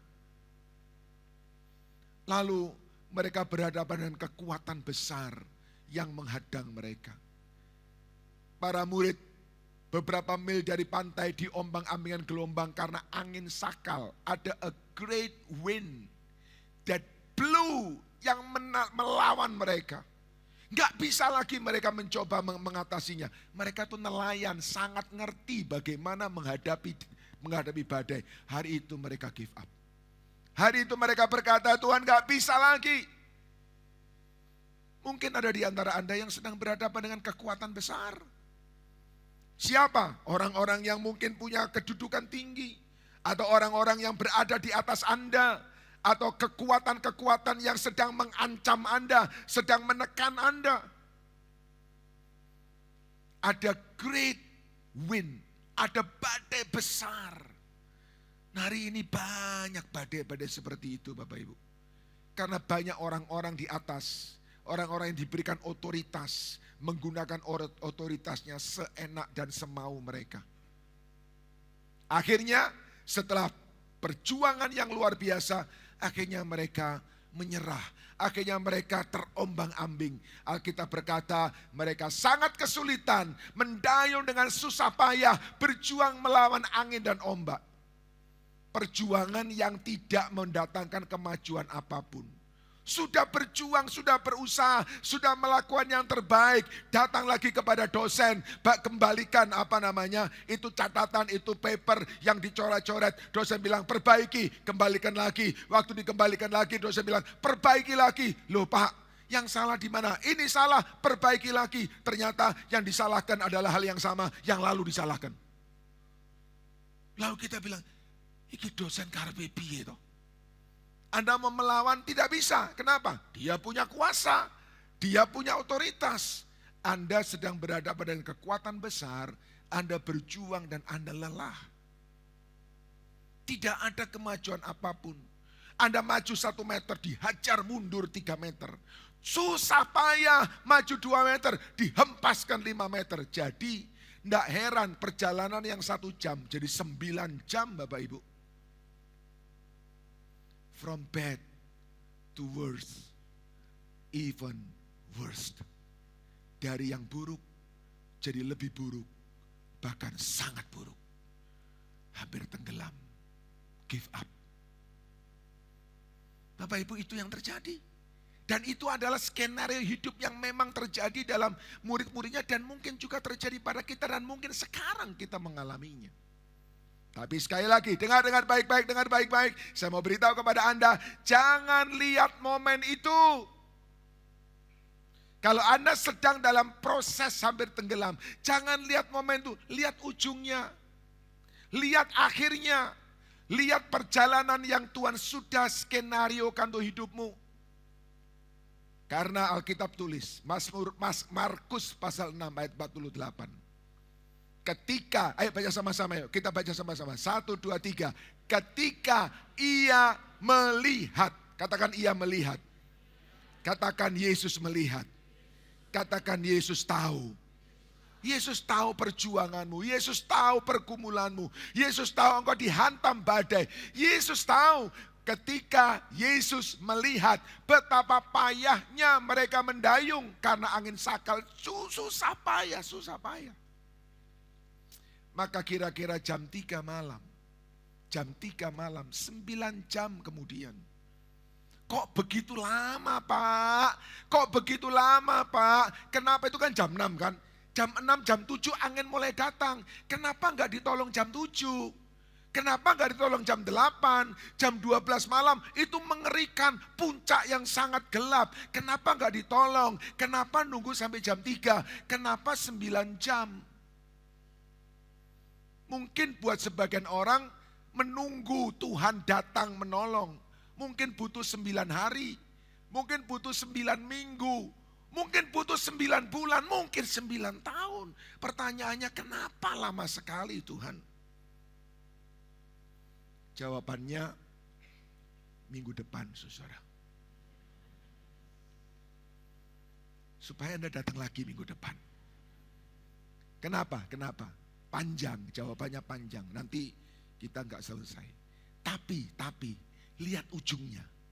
Jangan berkata kok lama Tuhan. Aduh rasanya.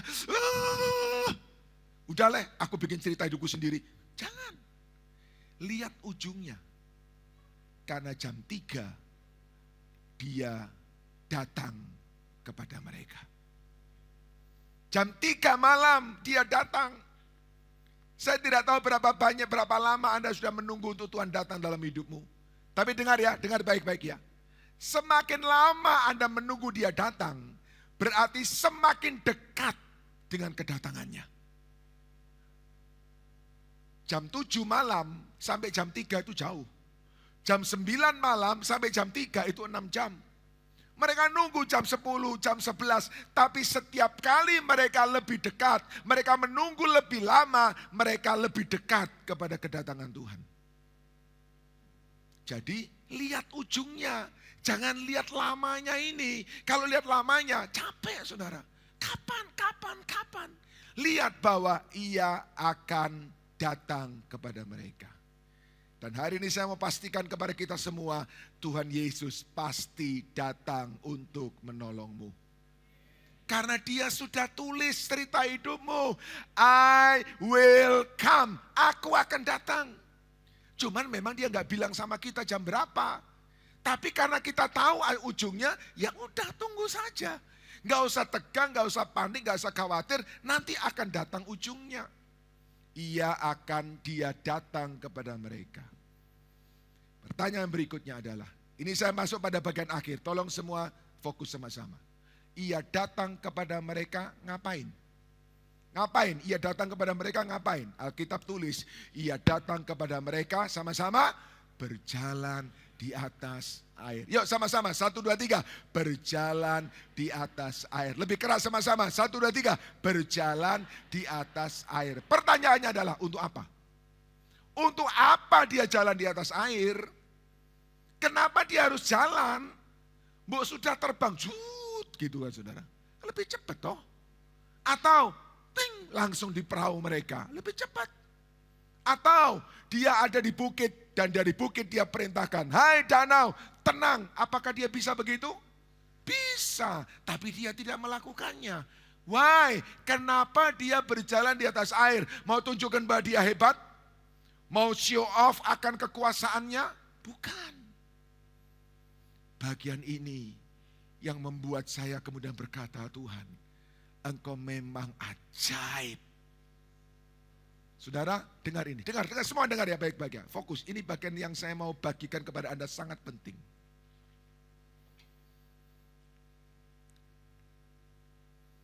Dengar. The waves that are over your head. Gelombang yang selama ini mengerikan, menakutkan, mencemaskan, bahkan akan membunuhmu. Adalah gelombang yang sama di mana mereka ada di bawah kaki Yesus. Apa yang membuat para murid ini takut? Gelombang. Apa yang mencemaskan para murid? Gelombang. Apa yang bisa membunuh murid-murid Yesus? Gelombang. Dan sekarang pada gelombang yang sama itu yang mengancam murid-muridnya, Yesus berdiri berjalan di atasnya. Artinya dia mau bilang kepada kita semua, dia mau bilang kepada para murid-muridnya, hei murid-muridku, hai anak-anakku, aku lebih besar dari gelombang terbesar yang mengancam hidupmu. Karena itu dia berjalan di atas air, dia berjalan di atas gelombang.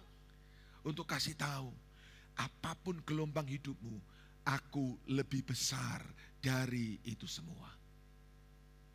Jadi pelajaran itu yang didapatkan orang banyak gak ngerti ini. Orang banyak gak tahu bahwa Yesus itu lebih besar dari gelombang. Ada gelombang tapi dia lebih besar. Anda menghadapi gelombang apa hari ini? Yesus lebih besar dari gelombang itu. Dan gelombang itu tidak akan membuat Anda tenggelam. Walaupun gelombang itu mencemaskan hidupmu, tapi tidak akan menenggelamkan engkau. Dengar ini. Storms without God will break you. Badai tanpa Tuhan akan menghancurkan Anda. But storms with God will build you. Gelombang badai bersama dengan Tuhan akan mengokohkan hidupmu. Makanya jangan ngarang ceritamu sendiri. Anda ikut ceritanya Tuhan, ada badai. Anda ngarang ceritamu sendiri, ada badai. Pasti. Tetapi ketika Anda bersama dengan Tuhan, Tuhan menopang hidupmu. Tapi kalau Anda tulis sendiri hidupmu, badai akan menghancurkan Anda. Ya, mari kita serahkan perjalanan kita bersama dengan Tuhan. Dengan keyakinan kita tahu ujung akhirnya. Ayat terakhir, kita baca ayat terakhir. Ibrani 13 ayat 5 dan 6. Sama-sama, 1, 2, 3. Karena Allah telah berfirman, aku sekali-kali tidak akan membiarkan engkau.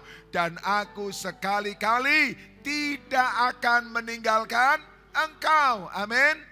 Lanjutkan sama-sama, lanjutkan. 2, 3. Sebab itu dengan yakin kita dapat berkata,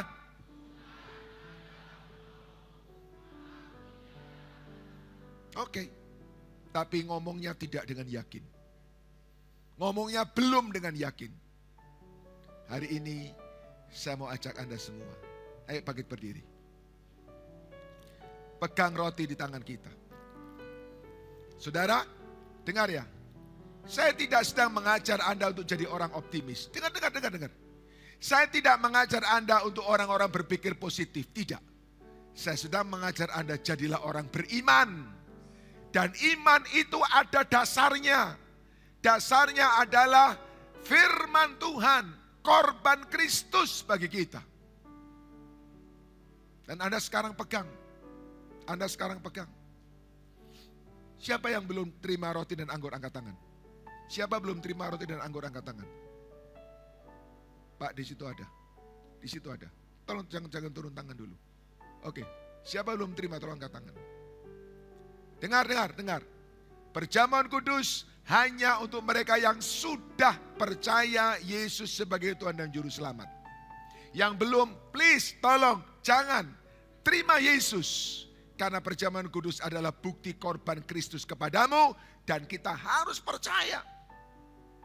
Dan sekarang yang sudah percaya, pegang di tangan kita. Ini dasar iman kita. Ini dasar pengharapan kita. Bahwa kalau hidup Yesus, kalau nyawanya, tubuhnya, darahnya diberikan kepada kita, maka soal gelombang itu hal kecil. Soal gelombang itu hal sederhana. Itu sebabnya saya ingin ajak kita sekali lagi ucapkan. Sebab itu dengan yakin. Sebab itu dengan yakin kita dapat berkata, aku tidak akan takut. Sekali lagi lebih keras, 2, 3. Aku tidak, 10 kali lebih keras. Aku tidak akan takut. Yang percaya katakan, amin. Ajaib Kau Tuhan, sanggup keadaanku. Oh yes, tak akan goyah. Sekali lagi semua katakan, ajar Kau Tuhan,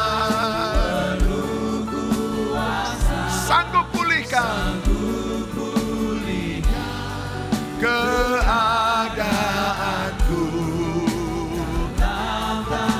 Yes, tak akan goyah selamanya. Ambil roti di tangan kita. Mari pegang di tanganmu Bapak Ibu. Dan mari sekarang dengan yakin kita bersyukur karena di dalam roti ini, dalam tubuhnya yang terpecah-pecah ini, ada jaminan bahwa Dia tidak akan meninggalkan kita. Mari angkat roti di tangan kita. Bapa, kami akan terima roti ini. Dengan iman inilah tubuhmu yang terpecah-pecah ganti kami. Engkau rela menderita untuk kami. Bahkan Engkau memberikan tubuhmu hancur karena kami. Karena itu kami dengan yakin dan berani berkata, tidak ada badai apapun yang bisa menggoyahkan iman kami kepadamu. Karena Engkau lebih besar daripada badai apapun. Kasih-Mu lebih besar dari badai apapun. Pengorbananmu lebih besar dari badai apapun. Dan saat kami makan, kami mau lihat ujung akhirnya, yaitu kesejahteraan yang Kau telah siapkan dalam hidup kami. Karena itu kami akan makan dengan iman dan percaya di dalam nama Tuhan Yesus Kristus. Mari kita makan Bapak Ibu.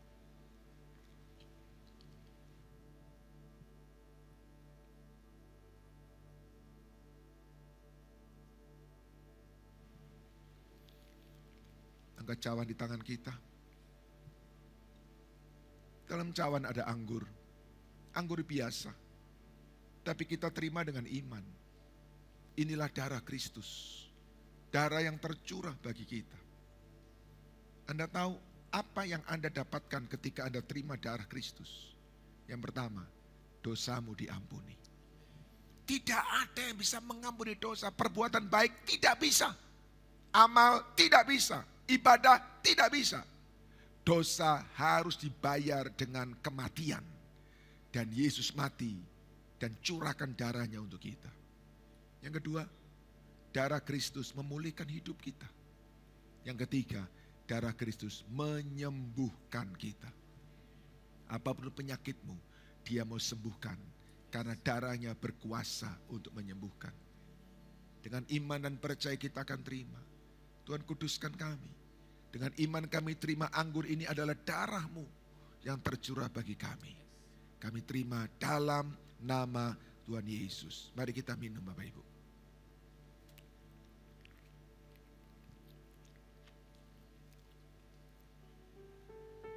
Letakkan cawan.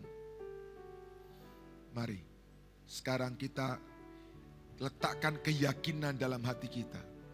Kalau tubuh dan darahnya diserahkan kepada kita, maka gelombang apapun tidak perlu mengkhawatirkan kita. Karena pengorbanannya lebih besar dari gelombang apapun yang menghadang di depan kita. Karena itu dengan yakin kita berkata, Tuhan penolongku, aku tidak akan takut. Yang percaya katakan amin. Yang percaya katakan yes. Yang percaya katakan amin. Tepuk tangan yang meriah bagi Allah kita.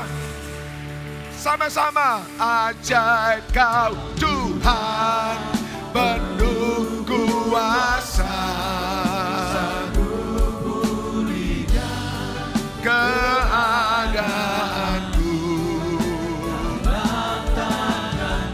seluruh hidupku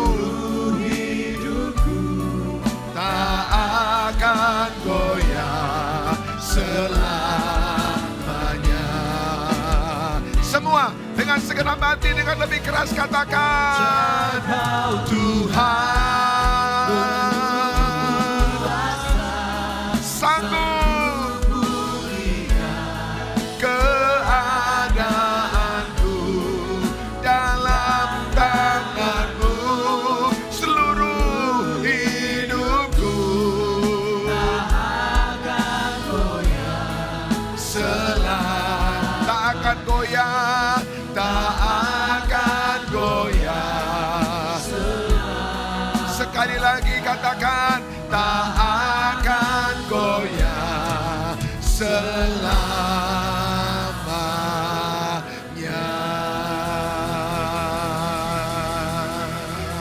Tepuk tangan yang meriah bagi Allah kita. Tuhan meteraikan firman di hati kami, supaya saat kami melewati badai, saat ada goncangan datang, kami tidak takut, gentar, dan khawatir. Karena kami tahu ada ujung dari cerita ini. Ada ending dari cerita ini. Dan endingnya adalah untuk kesejahteraan kami. Buat kami percaya, sehingga kami tidak bimbang dan takut. Kami tahu ada janji-Mu, Engkau bersama dengan kami, tidak pernah meninggalkan kami.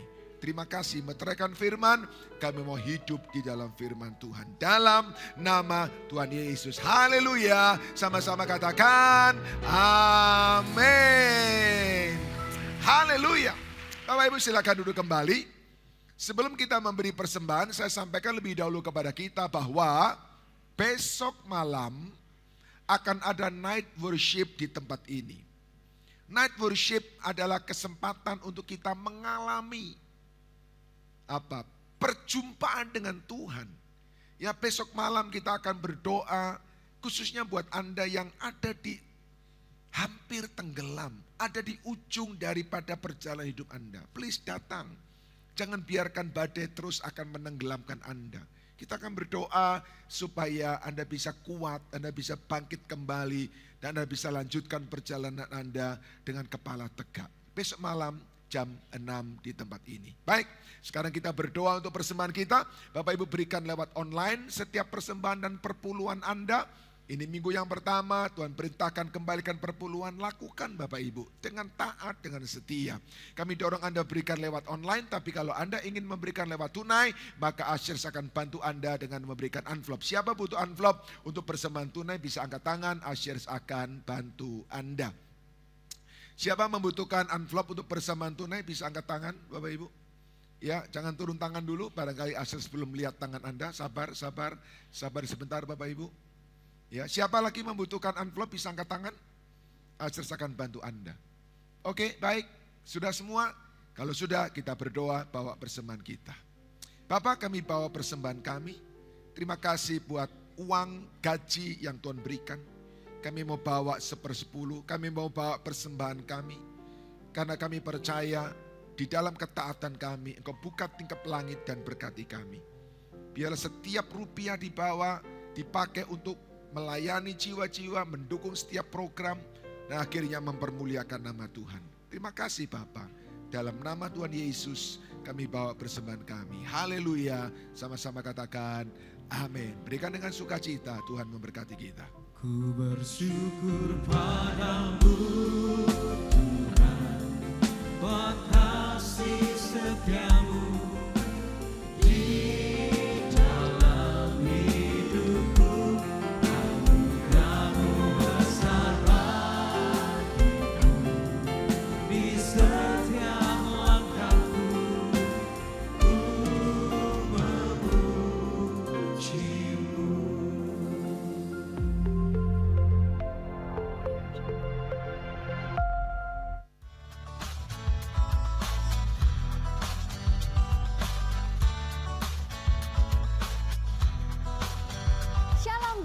dikasih oleh Tuhan, kembali lagi dengan saya Celia di Genius, berita yang informatif, unik, dan menarik. Hari ini Jemaat Tuhan, seperti biasa saya akan membagikan beberapa informasi kegiatan sepekan dari gereja kita tercinta GBI Gajah Mada Semarang. Mari kita saksikan informasi berikut ini. Jemaat Tuhan, selain ibadah di gedung hari ini, juga ada ibadah online di channel YouTube di GBI Gajah Mada Semarang. Jemaat Tuhan bisa mengikuti ibadah online dengan tema Hampir Tenggelam bersama Pendeta Nathanael S. Prayogo. Untuk para wanita, mari hadir di komunitas WOW pada hari Rabu 10 September 2025 jam 5 sore di lantai 2 Gamma Tower dengan tema Wanita yang Mengakhiri dengan Baik dan Berintegritas bersama Tri Astuti Pandual. Untuk jemaat dewasa muda, mari datang di ibadah fresh dengan tema Ruang Bagi pada hari Rabu 10 September 2025 jam setengah 7 malam di Gamma Tower lantai 4. Mari datang dan nikmati berkat Tuhan dalam persekutuan doa Immanuel pada hari Kamis 11 September 2025 jam 6 sore di GBI Gajah Mada Semarang bersama Yesua Abraham. Ibadah komunitas senior berlian pada hari Jumat 12 September 2025 jam 9 pagi di Gamma Tower lantai 2 dengan tema Edukasi Penyuluhan Katarak Dini bersama Dr. Claudia dan tim KMN I Care Semarang. Anak-anak muda jangan lewatkan Game Over untuk Dosa bersama Mbak Agustin pada hari Sabtu 13 September 2025 jam 6 sore di Gamma Tower lantai 4. Jangan lewatkan ibadah Sega Kids GBI Gajah Mada Semarang pada hari Minggu 14 September 2025 di Gamma Tower lantai 2 di 5 kali jam ibadah dengan tema Bersama Kristus Aku Bisa Menang Atas Semua Hambatan.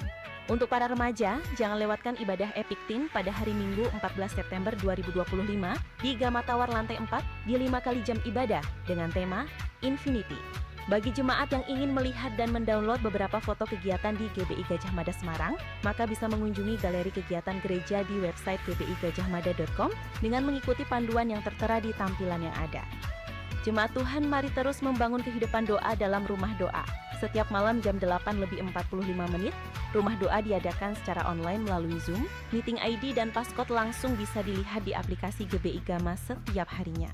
Bagi jemaat Tuhan yang ingin memberikan persembahan online, bisa melakukan scan QR Code di setiap pintu-pintu keluar ruang ibadah. Dan bagi jemaat yang ingin memberikan persembahan secara tunai, mohon bisa memasukkan amplop persembahan tunai di pintu-pintu keluar ruang ibadah. Itu tadi jemaat Tuhan semua informasi yang sudah saya sampaikan. Sampai jumpa di Genius minggu depan ya. Tuhan Yesus memberkati. Shalom Bapak Ibu dikasih Tuhan. Mohon perhatian sebentar untuk beberapa hal yang ingin disampaikan. Yang pertama kami ingin menyampaikan sekali lagi untuk PD Immanuel besok hari Kamis jam 6 sore tempat ini kita akan bersama-sama memuji menyembah Tuhan bersama dengan Yesua Abraham dari Jakarta. Jadi pastikan Bapak Ibu bisa hadir kembali besok hari Kamis jam 6 sore supaya kita bisa bersama-sama memuji menyembah Tuhan bersama dengan Yesua Abraham dan kita percaya akan ada berkat rohani yang Tuhan sediakan melalui pelayanan hambanya. Dan kami juga ingin menyambut bagi Bapak Ibu yang mungkin baru pertama kali beribadah di GBI Gajah Mada. Anda mungkin datang dari luar kota atau Anda dari dalam kota Semarang tetapi Anda baru pertama kali beribadah di tempat ini, maka kami ingin berkenalan dengan Anda. Kami ingin minta waktu 5-10 menit setelah ibadah ini selesai. Bapak Ibu yang baru pertama kali beribadah bisa ke ruang Philadelphia, tepatnya di sebelah kanan saya. Nanti akan ada tim servis ibadah raya keempat menyambut Anda, berkenalan dengan Anda, dan kami juga menyediakan kenang-kenangan yang menarik bagi Bapak Ibu yang baru pertama kali beribadah di GBI Gajah Mada. Dan yang terakhir Bapak Ibu khusus untuk Anda para mahasiswa, mahasiswi, minggu depan Velco akan dimulai kembali ya. Mungkin ada Anda mahasiswa, mahasiswi baru dan Anda bertanya apa sih Velco itu? Velco adalah Fellowship Corner. Dan Fellowship Corner memang kami sudah buat beberapa waktu lamanya untuk supaya Anda para mahasiswa, mahasiswi punya sebuah wadah. Untuk Anda bisa berfellowship, untuk Anda bisa mungkin curhat, untuk Anda bisa bersama-sama dengan teman seiman, rohani seiman Bapak Ibu. Anak-anak muda supaya Anda bisa ada yang mendoakan jika Anda mungkin ada pergumulan yang berat maka kami akan mendoakan Anda. Dan tentunya di Velco kami juga menyediakan free light dinner. Jadi Anda para mahasiswa-mahasiswi pastikan minggu depan Anda akan datang kembali karena ada acara spesial minggu depan untuk Velco ini, sehingga kami harapkan Anda bisa bersama-sama dengan anak-anak muda yang lain untuk bisa berfellowship bersama di acara spesial Fellowship Corner. Baik Bapak Ibu dikasih Tuhan, kita akan segera akhiri ibadah kita pada sore hari ini dengan hormat. Sekali lagi saya mengundang Bapak Ibu bisa bangkit berdiri bersama. Karena ini di minggu pertama kita akan membaca pengakuan iman Gereja Bethel Indonesia. Mari kita membaca pengakuan iman Gereja Bethel Indonesia dengan mengangkat tangan kita. Dan kita mau membaca bersama-sama dengan suara mantap, kuat, 2, 3. Aku percaya bahwa Alkitab adalah firman Allah. Allah yang Esa itu Tritunggal adanya. Yesus yang lahir, mati, bangkit, naik ke surga adalah Juru Selamat, pengantara kita dan Raja segala raja. Manusia berdosa harus bertobat dan beriman agar diampuni, dibenarkan dan dilahirkan baru. Lalu dibaptis secara selam dan hidup suci. Basa roh adalah tanda awal baptisan Roh Kudus. Gereja melakukan perjamuan kudus dan meyakini kesembuhan ilahi.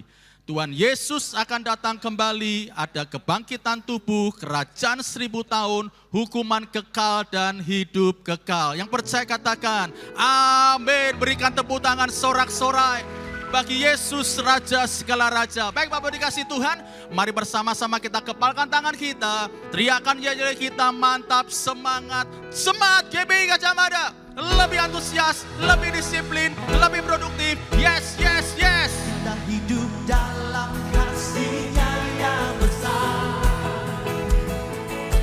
Kita hidup dalam kuasa-Nya yang besar. Mari kita puji Dia lagi. Marilah kita puji Dia. Marilah kita sembah Dia. Oh haleluya, besarkan namanya lagi. Kita hidup dalam kasih-Nya yang besar. Oh Dia besar. Kita hidup dalam kuasa-Nya yang besar. Marilah kita puji Dia. Marilah kita sembah Dia. Oh haleluya, besarkan namanya. Nyanyikan haleluya. Oh haleluya, besarkan nama. Sekali lagi nyanyikan haleluya. Oh haleluya, besarkan namanya.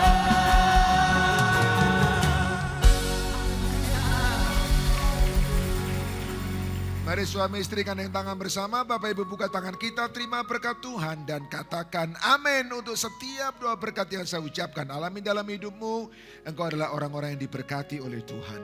Diberkatilah hidup pernikahanmu dan seluruh isi rumah tanggamu. Diberkatilah anak-anakmu, diberkatilah orang tuamu, diberkatilah pekerjaan tanganmu, diberkatilah studimu, diberkatilah masa depanmu, diberkatilah kesehatanmu dan panjang umurmu.